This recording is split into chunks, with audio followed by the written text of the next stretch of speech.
غریب لوگ رہ گئے۔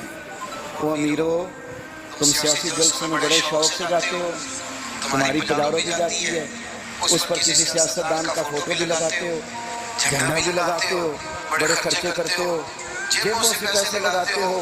کیا عجیب تمہاری منطق ہے، جس محبوب کے صدقے رب نے تمہیں سارا کچھ دیا ہے۔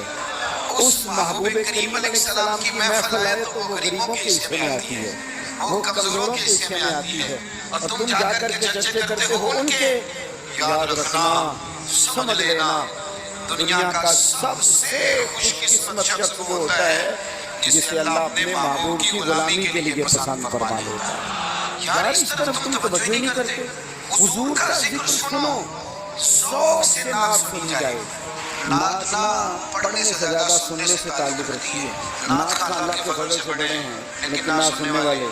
چلیں ناراض کسی نے ہونا ہے تو وہ ہو جائے کہ بڑی بڑی محفلیں کرانے والے لوگ ہیں، ان میں سے بھی اکثر احباب ایسے ہیں جنہیں محفل کرانی آتی ہے، نعت سننی نہیں آتی۔ محفل کرانا اور ہے، نعت سننا یہ سننا ایک کمال ہے۔ اب میں جو اگلی بات کروں گا وہ شاید آپ کے لیے اور زیادہ خوشی کا باعث بنے۔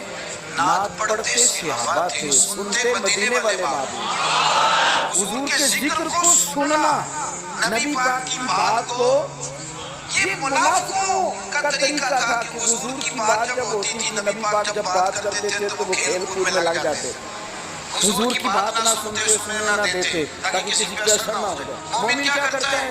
اعلیٰ حضرت صادق بریلوی یہاں بھی سبق پڑھاتے ہیں، وہ کہتے ہیں عرش پہ تازہ چھیڑ چھاڑ، ابھی تازی تازی باتیں چھڑی ہیں نبی پاک کی عرش پہ۔ کہتے ہیں عرش پہ تازہ چھیڑ چھاڑ اور فرش پہ طرفہ دھوم دھام۔